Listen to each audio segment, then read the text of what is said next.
All right, guys, I got a question for you. You hit a great shot. You're playing with your friends. One of your friends says to you, you got through that really, really well. What does that mean to you?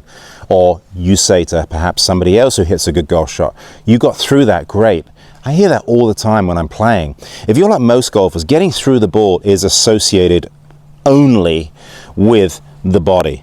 You got your hips through, you got your shoulders through, you turn through that great.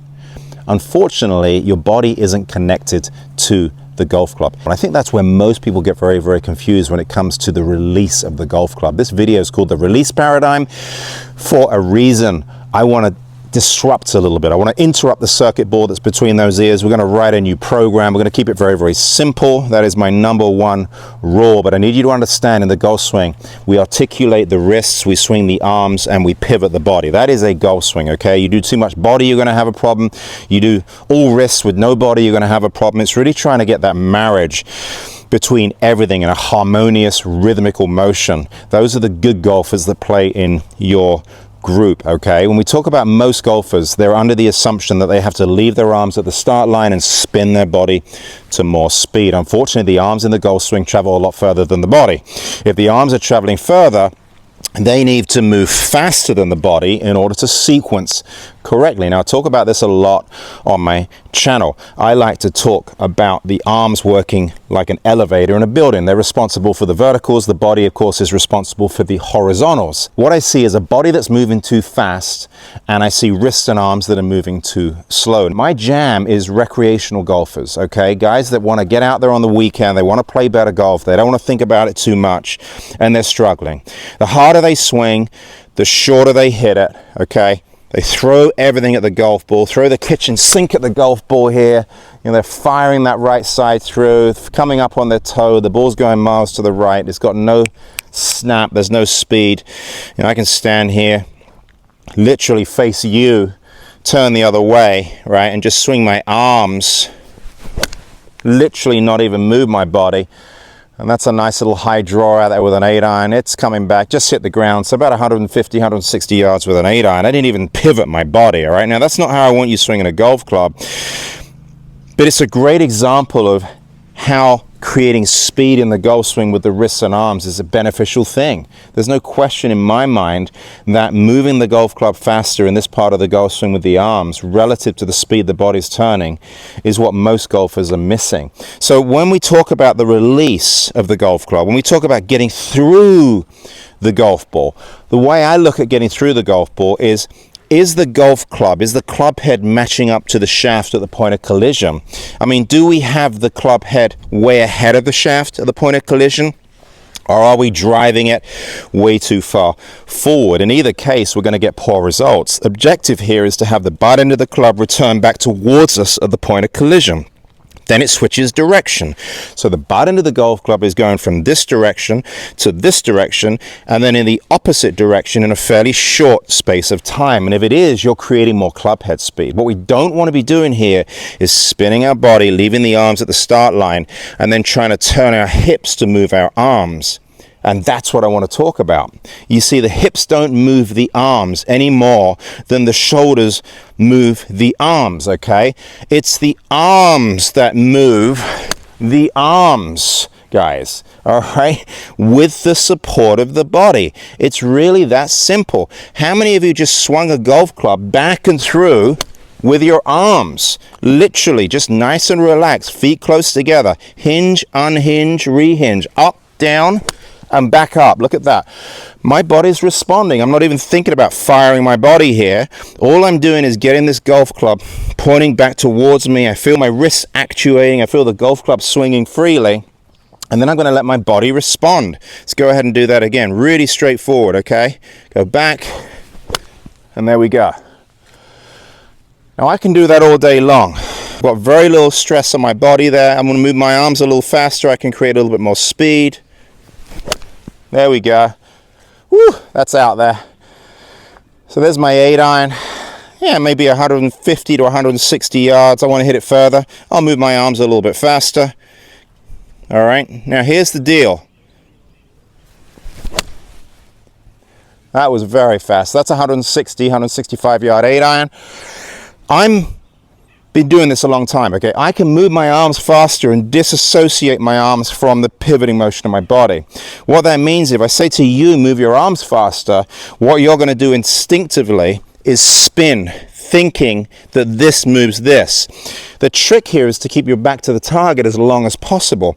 The trick here is to keep your trail hip back as long as possible. What if there was a drill that essentially helps you speed your arms up, but at the same time, importantly, slow your body down? I'm here to tell you that there is. I like to call it the anchor drill. So what we're going to do here is we're going to hit golf balls and we're going to anchor our right foot, our trail foot. We're going to anchor it. And what that's going to do, it's going to keep that right hip back in its depth. All right. So many of you driving from your trail heel out towards your trail toe as you change direction. Of course, the upper body and the club are going to follow suit. So we don't have room to swing the golf club freely.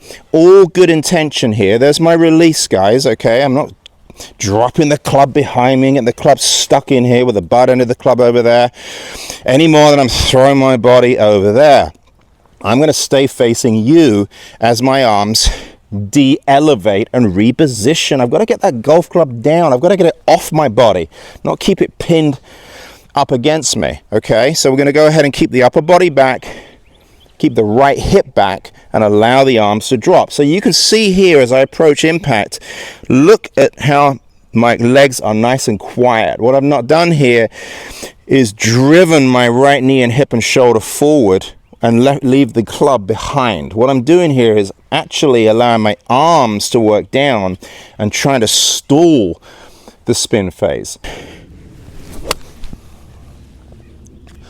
All right, so now what am I doing? Well, I'm stabilizing my pelvis. I'm keeping my pelvis in its depth. I'm essentially slowing down what's moving too quickly, and I'm speeding up what's moving too slowly.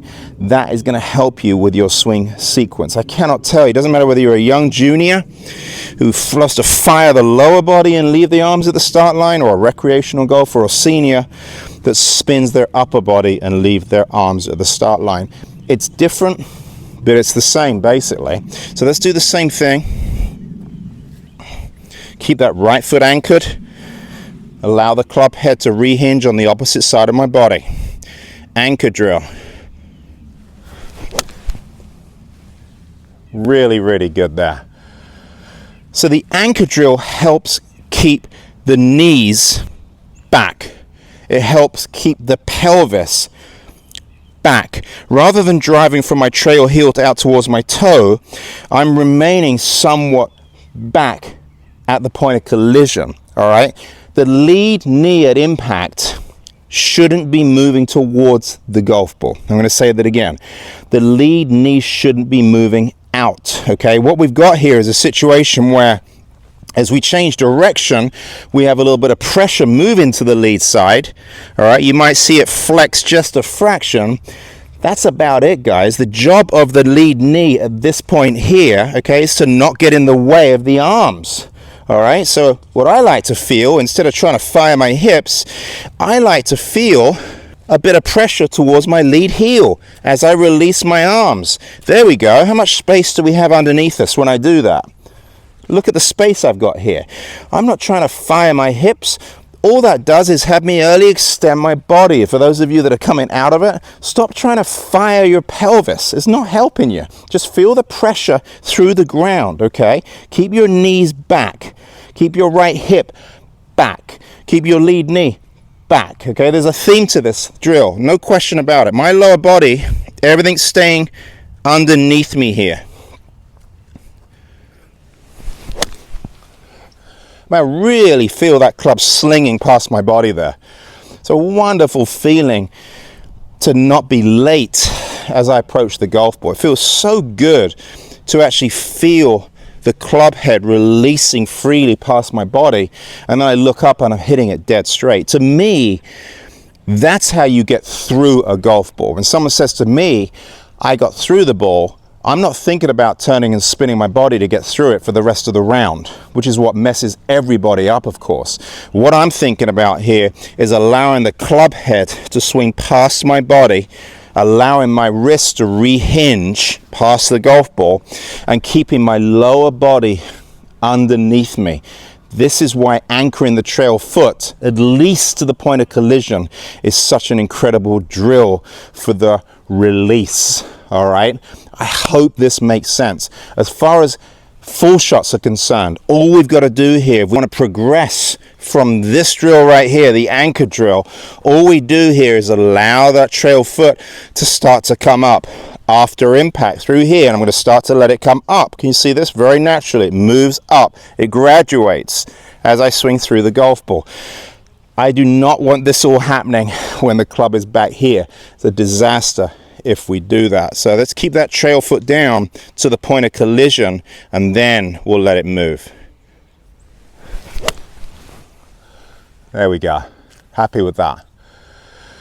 All right, hope that makes sense, guys. Obviously pretty comprehensive, but I hope pretty simple too. Work on the anchor drill. Try and hit balls with your trail foot down. You're going to be shocked at how quickly you move it up. You're going to look down, it's going to be up. You do it again, you look down, it's going to be up. Try and keep it down as long as you can. You'll be amazed at how well you hit it, but you got to give it a little bit of time. If you think this could help someone, please go ahead and share. I always get back to people that comment. And thanks so much for subscribing. I really, really appreciate the support. We'll talk to you next time.